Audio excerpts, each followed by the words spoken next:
Ravi de vous retrouver, chers amis passionnés d'astrologie et d'actualité, pour la deuxième partie, pour évoquer cette fois un peu plus l'aspect astrologique. On va parler des grands cycles astrologiques, des épidémies et des pandémies, et faire comme promis en début de première partie, ce petit rappel qu'on avait déjà fait en 2014 au sujet des corrélations des cycles astrologiques avec l'histoire des épidémies et des pandémies qui ont marqué et décimé l'humanité à certaines époques bien spécifiques.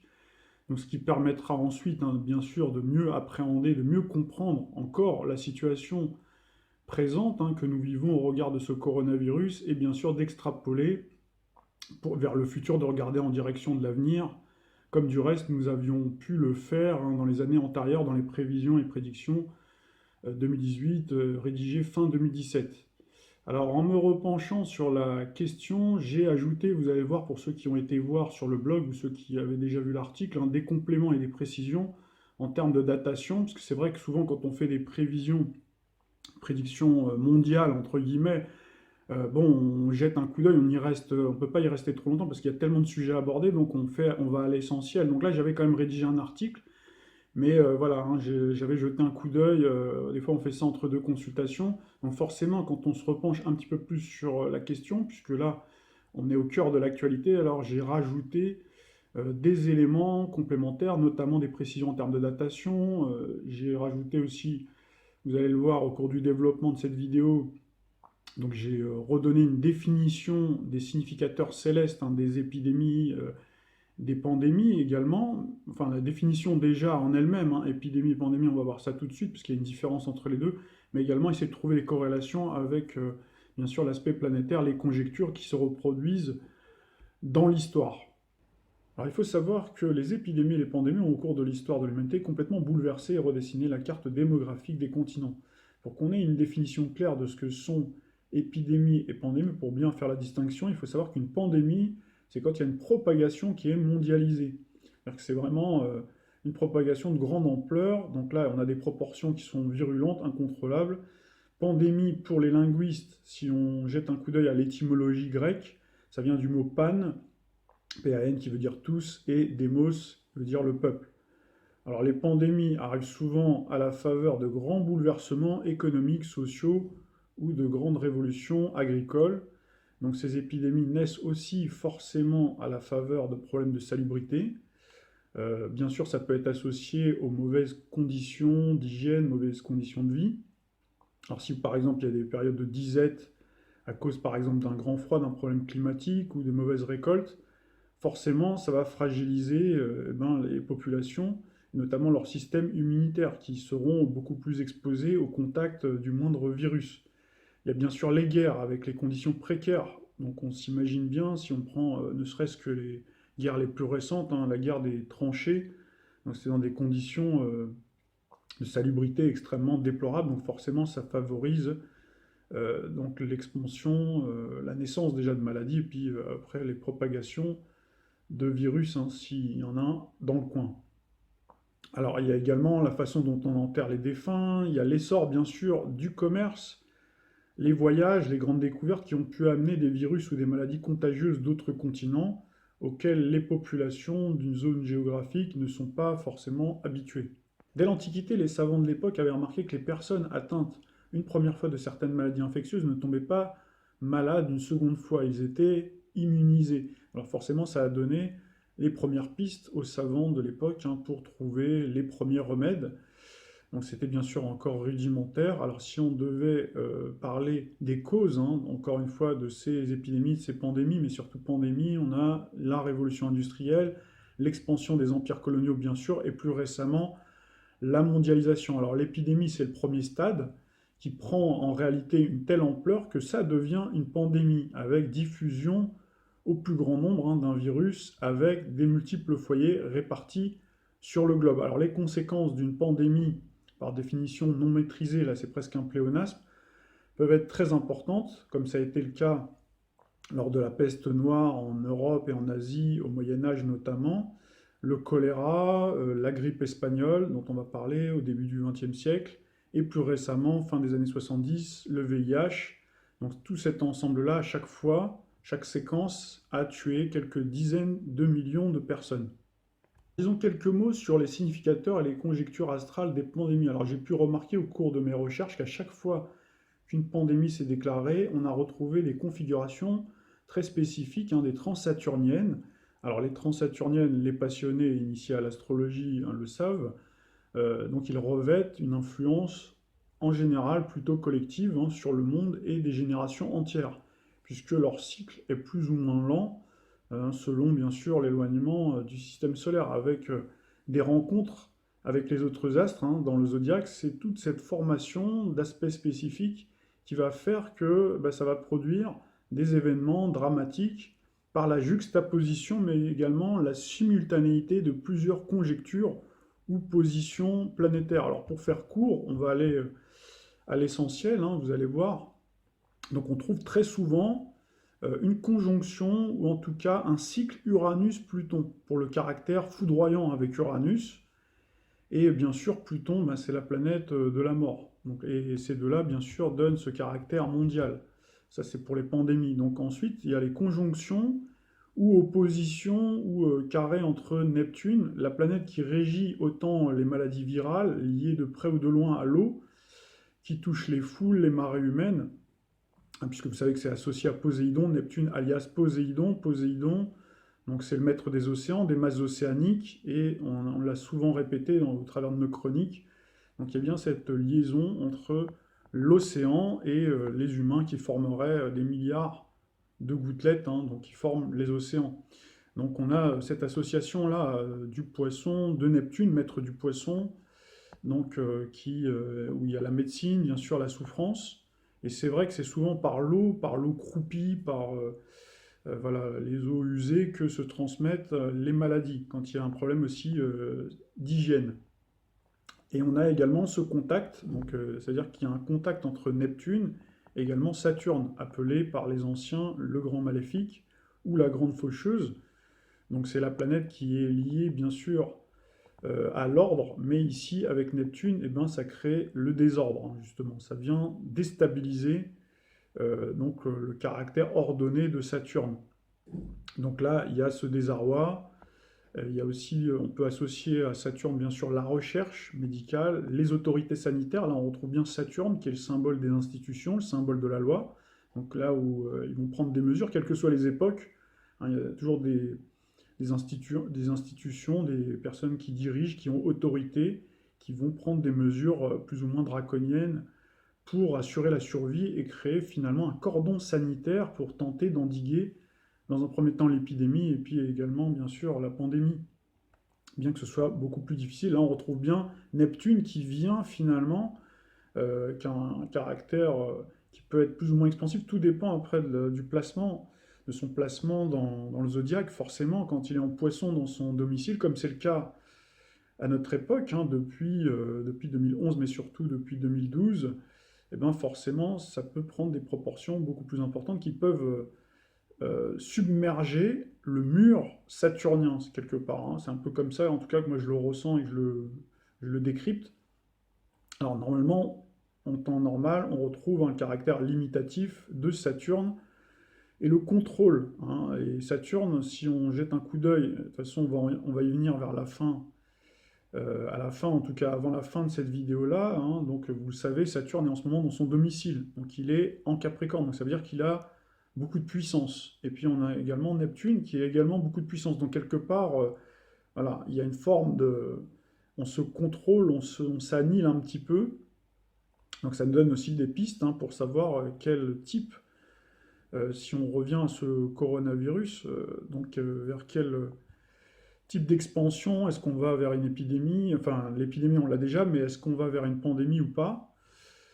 Donc là, les passionnés doivent déjà gamberger pour réfléchir à cette relation. Saturne dans son domicile en Capricorne, dans notre ciel de 2020, et Neptune dans son domicile en Poisson, puisqu'on a en fait ce sextile exact. Si vous regardez bien, on a Saturne-Neptune qui forment un quasi-sextile. En termes de degrés, on regardera ça tout à l'heure. Et puis, par contre, du côté de Saturne, il y a quand même deux gros mastodontes qui viennent donner plus de puissance. Donc, c'est-à-dire que le jeu n'est pas équilibré.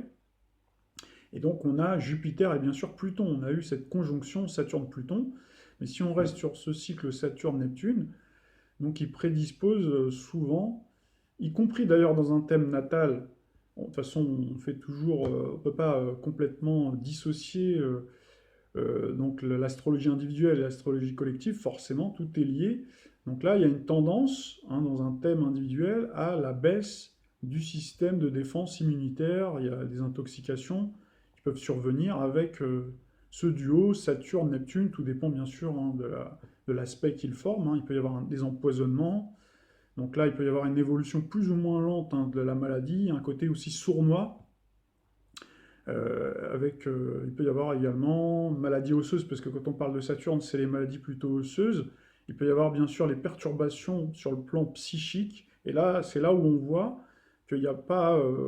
c'est vrai que le domaine médical a eu souvent tendance ces dernières décennies à saucissonner, hein, entre le corps et la psyché, alors que là, on voit que de plus en plus, hein, donc il y a ce côté, on essaye de, voilà, de rapprocher les deux, de se rendre compte qu'il y a de véritables corrélations, effectivement.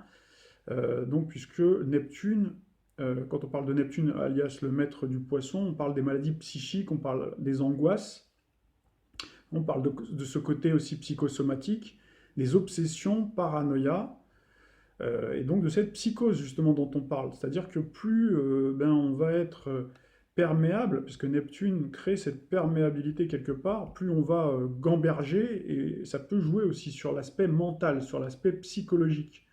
Donc ça veut dire que l'aspect psychologique peut affaiblir également les défenses immunitaires à un moment donné. D'où justement ne pas céder, même si bien sûr nous, ici, on traite ce sujet, on essaye de traiter parce que ça fait partie de notre ligne éditoriale. C'est toujours, encore une fois, un sujet anxiogène, mais ça ne veut pas dire justement qu'il faut tomber dans la psychose. Et justement, c'est le but. Mieux on est informé, et moins on est quelque part paniqué. Voilà, je ne dis pas que cette vidéo-là sera un antidote, hein, pas du tout, mais voilà, on essaye en tout cas de faire ça. Alors parfois on retrouve aussi le redoublement de Saturne-Pluton, hein, comme c'est le cas d'ailleurs sur cette année 2020, on a cette conjonction. Donc là, bien sûr, avec Saturne-Pluton, les pathologies sont beaucoup plus lourdes avec des tumeurs, des cancers. Bref, là, rien ne va plus. Quand on a une connexion de Saturne, le grand maléfique, ou la grande faucheuse à Pluton, le mortifère, forcément, il y a des morts. Donc c'est le cas en ce moment. Parce qu'il peut très bien y avoir une épidémie, mais finalement, les gens sont soignés, il y a des médicaments, vaccins, etc.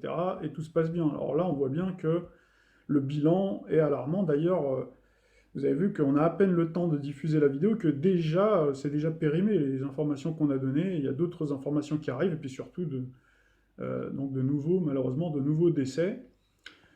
Donc, si on parle encore une fois d'autres aspects planétaires, alors c'est vrai que Saturne-Neptune, pardon, j'ai remarqué que c'est vraiment l'aspect le plus puissant, hein. C'est à chaque fois, il y a souvent cette conjonction Saturne et Neptune, c'est là où on a vraiment des pandémies. Mais il faut l'association avec d'autres configurations planétaires. Souvent, ça peut être avec celle que je vous ai énoncée, Uranus-Pluton, elle peut l'accompagner, ou elle peut être absente ou moins prononcée, ou on peut avoir en plus Jupiter-Neptune, la conjonction, l'opposition.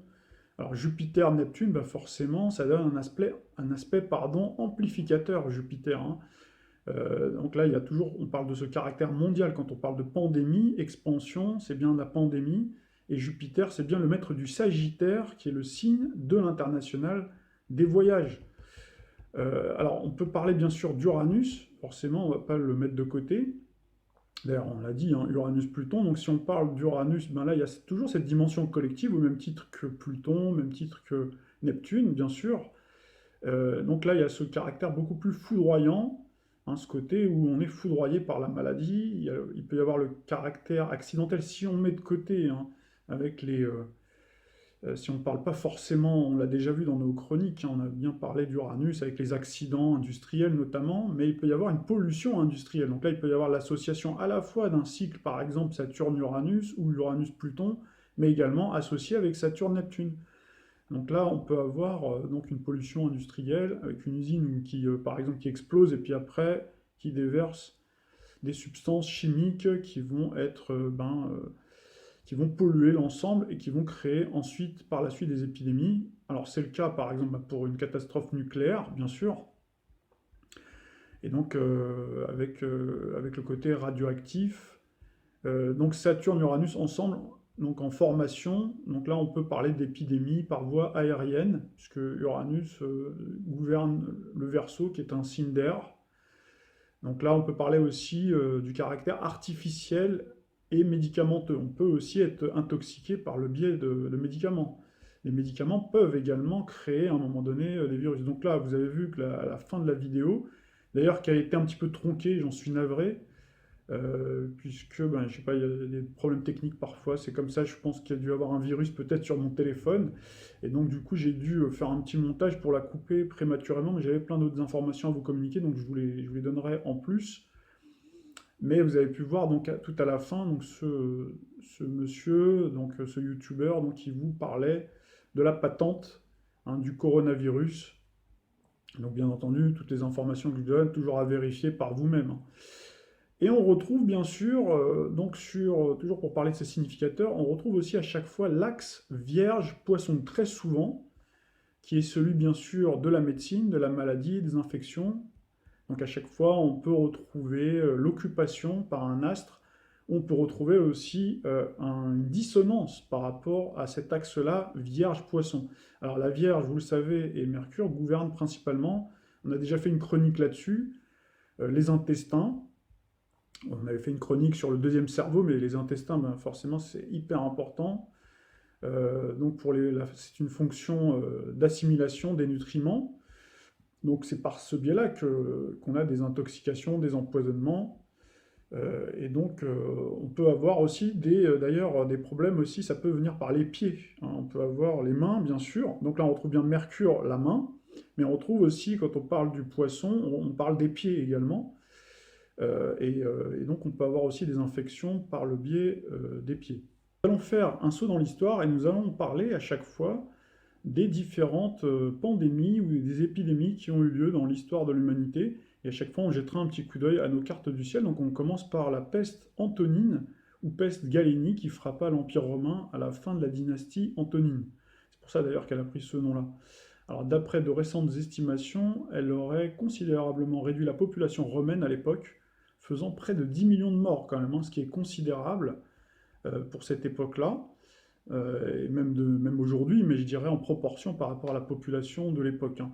Et c'était entre 166 et 189, donc cette pandémie, elle a duré quand même longtemps, hein. Donc ça veut dire que ces 10 millions de morts, ils se sont faits sur un peu plus d'une vingtaine d'années, hein. Donc la nature exacte de la maladie a été discutée et le terme peste n'est ici qu'une traduction finalement du latin pestis. Alors on considère le plus souvent, sans certitude, qu'il s'agissait d'une importante épidémie de variole ou d'une maladie relativement proche. Petit coup d'œil très rapide, hein, sur la carte du ciel de l'époque. Donc j'ai mis la date symbolique, hein, du 1er janvier 166, et que retrouve-t-on? Saturne en Capricorne, comme aujourd'hui, opposition à Jupiter-Neptune, conjonction Jupiter-Neptune dans le signe du Cancer.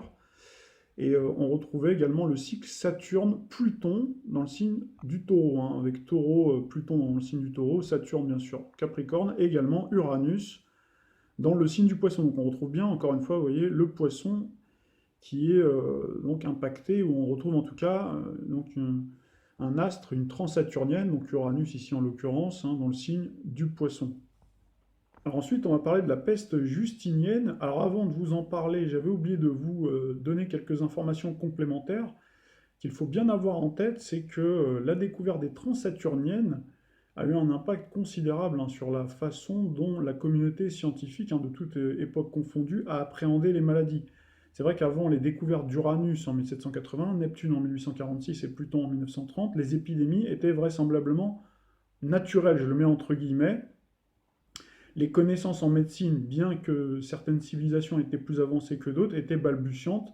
On apprenait à comprendre comment fonctionne un microbe, le système immunitaire. C'était des déductions plutôt empiriques et des expérimentations qui étaient plutôt artisanales. Il y avait des remèdes de grand-mère, entre guillemets, hein. Puis à chaque fois, bah, il y a eu les découvertes des planètes après Saturne, hein, donc les fameuses transaturniennes.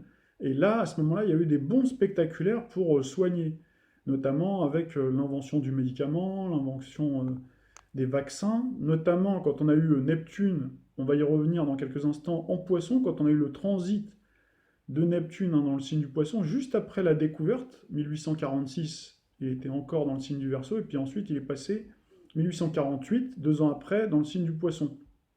Ça a permis quelques années après de découvrir tous ces vaccins, de faire des progrès vraiment assez spectaculaires. Donc ça a sauvé des millions de vies, et donc tous ces progrès-là ont pu prévenir les maladies, sauf que dans le même temps, l'humain a eu une telle connaissance au fil du temps et au fil des nouveaux cycles qui se sont faits, puisque là, pour Neptune, on entame le deuxième cycle depuis sa découverte. Uranus, déjà son troisième tour de piste bientôt. Je dis bientôt, oui, depuis sa découverte, donc on l'a découvert en 1781. Donc on a eu le premier tour, deuxième tour, et là on arrive sur le troisième tour. Et Pluton, par contre, on en est encore très loin, on est qu'à la moitié.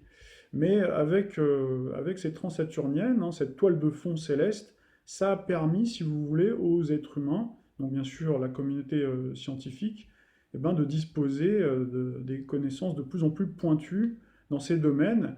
Et il est aujourd'hui capable, techniquement en tout cas, c'est tout à fait possible, de fabriquer lui-même des virus. Et d'en faire, vous le savez, aussi des armes bactériologiques, puisque c'est vrai que de fabriquer un virus, je ne suis pas médecin, mais ça sert pour les médicaments, souvent, pour fabriquer un antidote, souvent, un remède, on se sert justement de la cellule, voilà, après on l'amoindrit, enfin voilà, je ne veux pas rentrer trop dans les détails parce que ce n'est pas mon domaine, mais voilà, vous comprenez comment ça fonctionne.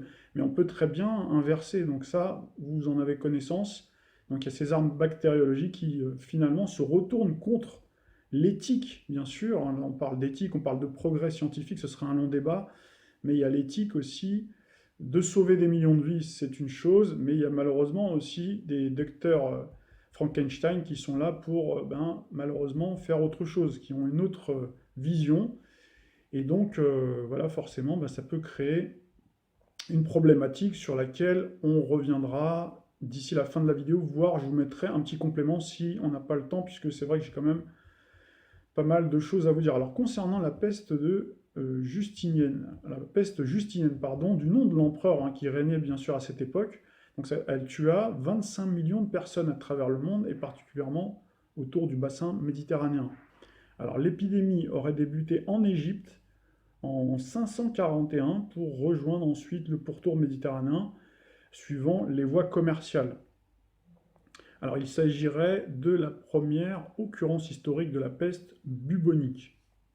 Nous voici sur la carte du ciel de ce 1er janvier 541, et donc que retrouve-t-on? Nous retrouvons un cycle Uranus-Pluton, donc positif, avec Uranus en Vierge, encore une fois on retrouve la Vierge, Pluton en Capricorne comme aujourd'hui, forcément pas au même degré, et on avait Neptune qui venait d'amorcer son transit depuis quelques temps dans le signe du Gémeaux. Le signe du Gémeaux, donc c'est vrai que quand on parle de la peste bubonique, on parle de problèmes respiratoires, le Gémeaux est lié justement à toute cette sphère respiratoire, et donc on retrouve bien Neptune, d'ailleurs en dissonance à Uranus, donc qui est en Vierge. Donc là on retrouve bien, ça veut dire que Neptune était en dissonance aussi au signe du Poisson. Et donc le cycle Saturne-Neptune, en fait, allait commencer à se former, puisque Saturne finissait sa course dans le signe de la Balance, et on avait Neptune qui entrait en interaction, donc qui amorçait son transit dans le signe du Gémeaux.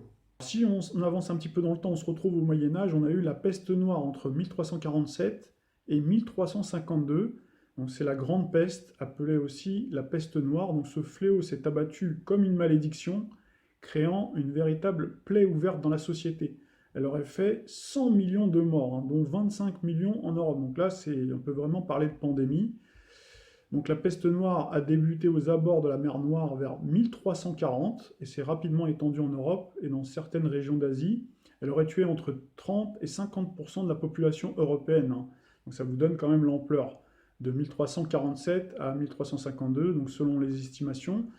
Donc la peste noire, qui est une peste bubonique, est provoquée par la piqûre d'une puce infectée et se traduit par l'inflammation d'un ganglion et d'une tension douloureuse des tissus, le fameux boubon. Donc au stade avancé, les ganglions enflammés finissent par s'ulcérer et suppurer. Donc là, vous voyez les images, c'est vraiment horrible. La peste bubonique provoque aussi de la fièvre, des douleurs musculaires et articulaires, des maux de tête et une fatigue importante et conduit malheureusement à la mort. Alors nous voici sur la carte du ciel de ce 1er janvier 1347. Alors je n'ai pas mis la carte du ciel de l'année 1340, puisque c'était à ce moment-là qu'a débuté la maladie. Alors par contre, hein, si vous dressez vous-même cette carte du ciel, vous trouverez qu'il y avait Uranus-Pluton en Poisson, c'est-à-dire qui se situait ici. On avait Neptune qui était bien en Verseau, et la maladie s'est propagée et donc a créé cette véritable pandémie à partir de 1347, c'est-à-dire au moment où on a eu cette conjonction Saturne-Neptune, hein, qui s'apprêtait, ou en tout cas qui allait entrer dans le signe du Poisson. Et puis on avait à nouveau Uranus-Pluton, mais cette fois-ci dans le signe du Bélier, avec Jupiter en plus, hein, pour donner justement cette expansion terrible, hein. Donc vous verrez, gardez bien en tête cette carte du ciel parce elle est très importante, puisqu'on aura dans le futur ce cycle Saturne-Neptune, hein, donc dans le signe du Poisson. Donc ça arrive assez vite. Et vous verrez aussi que dans l'histoire, il y a eu, un peu plus tard dans le temps, donc la reproduction de ce cycle-là, vraiment de ce cycle jumeau à deux niveaux, avec Saturne-Neptune et également Uranus-Pluton en bélier. Saturne-Neptune en Poisson et Uranus en bélier. Donc c'était au moment de la pandémie, cette fois du choléra, qui s'est abattu au milieu du 19e siècle. On va y venir dans quelques instants. Donc on retrouve, si on établissait la carte du ciel de 1350, où ça devait être le pic de la pandémie, donc on retrouverait le cycle Saturne-Pluton en bélier, avec Uranus en taureau, et Neptune, Jupiter en cancer. À nouveau, on retrouve Neptune et Jupiter, comme précédemment. Donc là, en 2020, ben, nous avons bien Saturne-Pluton, une conjonction Saturne-Pluton, mais cette fois-ci en Capricorne, donc signe cardinal, plus Jupiter, et puis on a bien sûr Uranus en taureau. Donc si on établissait la carte du ciel de 1350, hein, donc je précise bien. Passons maintenant à la Renaissance. Entre 1487 et 1558, il y a eu la syphilis, appelée aussi la vérole, ainsi que la grippe, le typhus et également la rougeole, donc qui furent les fléaux majeurs de cette époque. Et donc là, je ne vous mets pas la carte du ciel, mais on avait Neptune qui était en Capricorne, carré à Saturne, et on avait une Pluton qui était dans son domicile en Scorpion, carré à Uranus en Verseau. Donc Pluton dans son domicile en Scorpion, comme en 1983. Hein, donc là, c'est bien de se souvenir de cette période-là, on va en reparler. Hein, c'est la période où on a eu le pic concernant le sida. Et c'est vrai que quand on parle de la syphilis, donc c'est bien une maladie sexuellement transmissible. Donc quand on parle du scorpion, ben, on parle bien de ces maladies donc liées aux organes génitaux. Alors avançons un petit peu dans le temps, on se retrouve en 1629, au XVIIe siècle. On a eu une nouvelle épidémie à cette époque-là de peste qui avait fait rage entre 1629 et 1631. Donc ça a été court mais foudroyant. Donc là, je vais vous montrer la carte du ciel parce que c'est important. On se retrouve avec un cycle Saturne-Neptune dans le signe de la Balance, hein, cette fois-ci. Et on retrouve encore une fois Uranus dans le signe de la Vierge. Donc on a ce cycle Jupiter-Neptune négatif avec Saturne, hein, donc Jupiter en Capricorne. Donc Jupiter qui donne ce caractère expansif, hein, donc du cycle Saturne-Neptune. On avait Pluton dans le signe du Taureau et on avait Uranus donc, dans le signe de la Vierge. Quelques années plus tard, on a eu en 1664 la peste de Londres, donc probablement apportée par les bateaux en provenance des Pays-Bas, donc d'après les recherches. Donc la peste bubonique a tué 20% de la population de Londres durant l'hiver 1664-1665, soit presque 100 000 personnes. Et il y a eu une autre catastrophe juste derrière, le grand incendie de Londres en 1666, qui aida finalement à éradiquer définitivement la maladie, détruisant de nombreux de quartiers qui étaient insalubres. Alors bien que, bien sûr, cette hypothèse, elle est contestée sur le plan historique, et lors de la reconstruction, il y a eu des normes d'hygiène beaucoup plus strictes qui ont été imposées. Voici sur cette carte du ciel du 1er janvier 1664, symboliquement j'ai pris encore une fois la date du 1er janvier, et que retrouve-t-on? Donc Jupiter en Capricorne comme aujourd'hui, on avait bien sûr ce cycle Saturne-Pluton, donc Saturne qui était encore en Sagittaire mais qui s'apprêtait à entrer dans le signe du Capricorne, donc pour former une conjonction à Neptune, puisque vous savez que Neptune a un cycle beaucoup plus lent, donc Neptune a avancé de quelques degrés, alors que Saturne hein. L'année suivante, en tout cas, s'est retrouvé dans le signe du Capricorne. Donc ce qui est intéressant à noter, c'est qu'on retrouve ce cycle Saturne-Pluton, Saturne-Neptune par la conjonction, et également Jupiter-Neptune. Donc là, on avait la totale pour Londres au XVIIIe siècle, où il y a le retour de la peste qui est importée du Moyen-Orient. Donc elle débarque à Marseille et fait dans la ville, entre 1720 et 1722, pas moins de 100 000 morts, hein, en Provence, hein. Donc là, on retrouve au niveau du cycle planétaire l'opposition Saturne-Neptune, Taureau-Scorpion. Alors vous l'avez sans doute en noté, à chaque siècle, son épidémie ou sa pandémie. Cette fois, au XIXe siècle, c'est le choléra qui fait des ravages, considérée comme la plus dévastatrice des grandes pandémies historiques. C'est la troisième pandémie, hein, de choléra, donc qui a sévi, selon les sources, de 1849 à 1854. D'autres la font débuter en 1852 jusqu'à 1860. En tout cas, l'épicentre venait des plaines du Gange en Inde et le choléra s'est répandu dans toute l'Inde, puis a fini par atteindre la Russie où il a fait plus d'1 million de morts, hein, et le reste bien sûr également en Europe, hein. Le choléra est une infection intestinale provoquée par l'indigestion d'aliments ou d'eau contaminée. Il provoque de violentes diarrhées, parfois accompagnées de vomissements. En l'absence de traitement, cette infection très contagieuse peut tuer en quelques heures. Alors sur le plan astrologique, on va jeter un petit coup d'œil, mais il était intéressant de noter que dès l'année 1849, donc le début de la pandémie, s'est déclaré en synchronicité, encore une fois, avec le cycle Saturne-Neptune en Poisson. Donc c'est le cycle jumeau dont je vous parlais tout à l'heure par rapport à la période moyenâgeuse où avait sévi la peste noire. Donc sachant que 3 ans avant, les astronomes découvraient en 1846 Neptune. Donc la découverte d'un astre, c'est ce que je vous expliquais, a toujours tendance à amplifier les phénomènes terrestres négatifs, comme ici aussi positifs, puisque c'est durant cette période que le docteur en sciences, hein, Louis Pasteur, explore un petit peu le rôle des microbes dans la survenue des maladies contagieuses en travaillant sur des animaux d'élevage notamment. Et il démontre que le choléra des poules est dû à une bactérie. Donc il faudra attendre 1885 pour voir apparaître le vaccin contre la rage.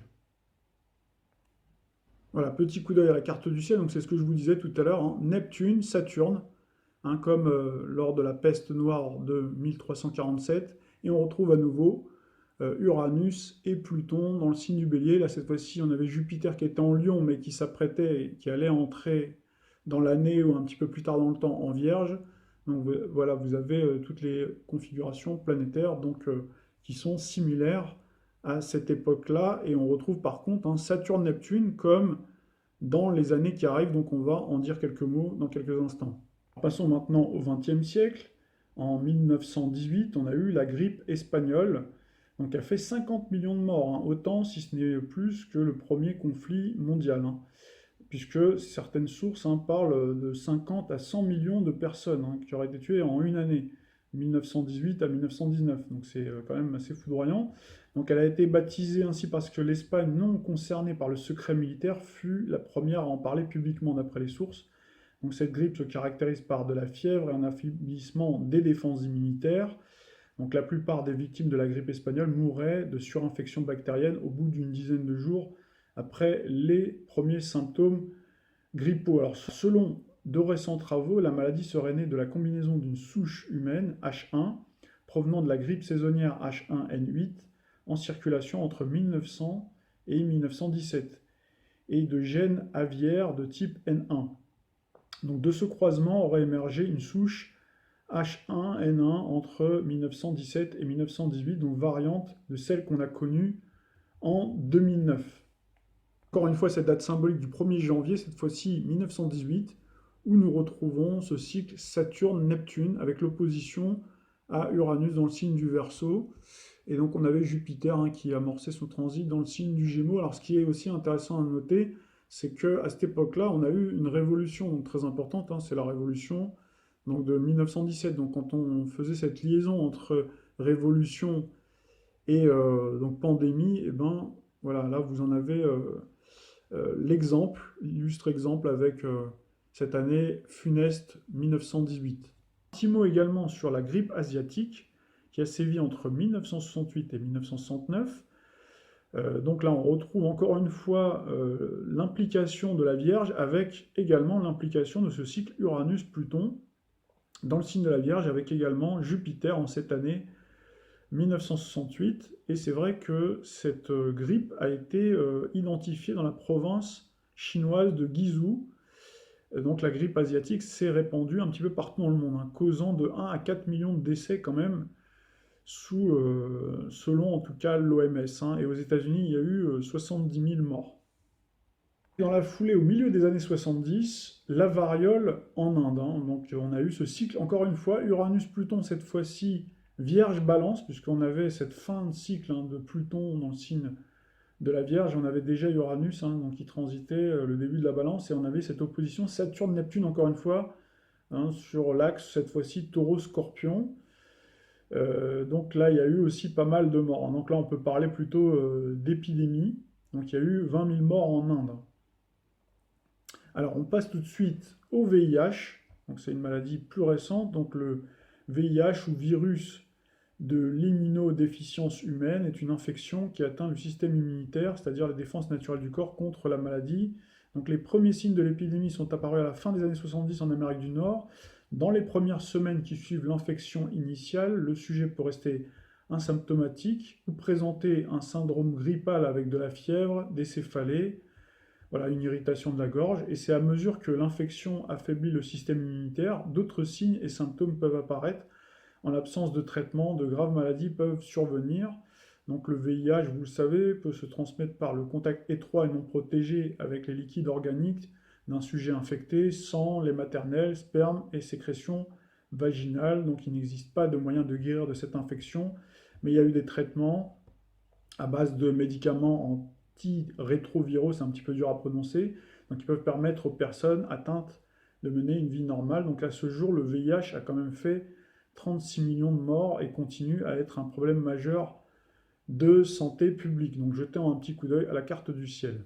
Alors, nous nous retrouvons sur la carte du ciel de ce 1er janvier 1978, où nous avions Saturne qui amorçait son transit dans le signe de la Vierge, avec Neptune qui était déjà dans le signe du Sagittaire. Donc là, on retrouve bien ce cycle Saturne-Neptune, donc négatif, avec toujours le Sagittaire, donc qui donne ce caractère international, ce caractère mondial. Donc savoir qu'en 1973, on avait Uranus et Pluton dans le signe de la Balance, puis en 1983, c'est là où on a eu vraiment ce pic, et on a beaucoup parlé de la maladie. Donc on a eu Pluton qui était dans le signe du Scorpion. On avait d'ailleurs ce cycle Saturne-Pluton. Saturne et Pluton qui finissaient la course en Balance et qui s'apprêtaient en 1984 notamment. C'est là où on a appris la maladie de certaines stars notamment. Donc voilà pour le VIH. Nous nous retrouvons sur cette année 2014 qui a vu la réapparition du virus Ebola. Donc avec ce cycle, hein, Saturne qui était dans le signe du Scorpion, Neptune bien sûr déjà dans le signe du Poisson, et on allait avoir l'année suivante, donc là ceux qui veulent en savoir plus sur le virus Ebola, ben, j'avais produit justement cet article-là à l'époque en 2014, donc là vous pouvez vous y référer, j'ai donné les références sur la première partie de vidéo, et puis on a eu dans la foulée de suite la tuberculose. Donc, et là cette fois-ci c'était avec l'amorce, hein, du cycle Saturne-Neptune négatif, avec Saturne qui était en Sagittaire cette fois-ci, Neptune dans le signe du Poisson, et on allait avoir Jupiter au mois d'août 2015, donc qui allait transiter la Vierge, hein, pendant une année. Donc c'est pendant cette période-là, donc on a eu donc la tuberculose, donc qui a quand même touché 1,8 million, hein, donc pratiquement 2 millions de personnes, donc qui sont mortes, hein. Revenons enfin à notre actualité, donc à ce coronavirus. Donc vous allez le voir à mon humble avis, avec le coronavirus, bien que le bilan s'alourdit, vous le voyez, hein, de jour en jour, et devrait atteindre son pic avec la conjonction Soleil-Neptune du 13 mars prochain. Donc quand on aura, d'ailleurs dès qu'on aura le Soleil en Poisson, je pense que ça va prendre encore plus d'ampleur, avec justement toute cette période d'incubation plus ou moins longue, hein. Donc là on retrouve la longueur aussi du Capricorne. Donc là, on pourrait avoir la propagation, certes, mais qui pourrait être quand même limitée, relativement limitée. Alors sur le plan astrologique, hein, c'est beaucoup dû au fait que ce virus est apparu en période très capricornienne, justement, un signe qui se caractérise par la limitation, le contrôle et la maîtrise, même si en effet, on retrouve un Jupiter, Saturne et Pluton, et les aspects formés à Neptune, hein. Et bien sûr, on a Uranus également en Taureau, Donc là, on a là vraiment la totale, donc qui donne effectivement cet impact mondial, mais qui reste encore une fois assez contrôlé, il me semble en tout cas. Donc on peut dire hein, d'une certaine manière que c'est un petit peu un galop d'essai si on se met dans la perspective de malheureusement de ces docteurs Frankenstein qui auraient créé ce virus. Donc là, bien sûr, c'est toujours à prendre avec beaucoup de pincettes, mais voilà, il y a quand même pas mal d'informations qui peuvent nous laisser penser, et pas mal de ressentis qui peuvent nous laisser penser qu'il y a effectivement de fortes présomptions, hein. Alors pour cette année 2020, donc c'est vrai que le virus, on en a parlé fin décembre, donc on a bien vu que ça correspondait bien au transit du Soleil dans le signe du Capricorne. Et c'est vraiment sur la période Verseau avec la nouvelle lune notamment de la fin janvier. La lune, nouvelle lune en Verseau, c'est à ce moment-là véritablement. Donc on en a beaucoup beaucoup parlé forcément et que c'est en train d'atteindre des proportions très importantes. Donc là, le Verseau, bah, c'est le signe, c'est un signe humanitaire aussi, c'est le signe de la fraternité. Donc c'est pour ça que ça touche, ça dépasse hein, les frontières. D'autant qu'on a Uranus, maître du Verseau, qui forme un carré donc voilà, alors pour cette année 2020, donc Saturne-Neptune est bien en jeu avec ce sextile au degré exact, hein, donc Capricorne-Poisson, mais on retrouve surtout la conjonction exacte, hein, Saturne-Pluton. Donc là, on a l'alliance, puisqu'on a eu cette conjonction exacte hein, autour du 13 janvier. Et donc là, on a bien l'alliance Saturne, la grande faucheuse, au mortifère Pluton, et bien sûr, encore une fois, en jeu avec Neptune. Et puis, on retrouvait dans l'année 2002, parce qu'on compare beaucoup donc le coronavirus avec le SRAS, et le SRAS avait sévi en 2002. Donc là, on retrouve sur le plan numérologique, on retrouve 2020, donc 2-2, et puis à nouveau 2 et 2, donc pour l'année 2002. Et on avait à l'époque le cycle Saturne en Gémeaux et Pluton qui était dans le signe du Sagittaire à l'époque du SRAS, hein. Donc là aussi, on peut rajouter le fait qu'on avait, au moment où on a eu la déclaration de cette maladie-là, on avait aussi Mars qui transitait le signe du Sagittaire, hein. Et là, donc Mars est en train de finir tout doucement sa course.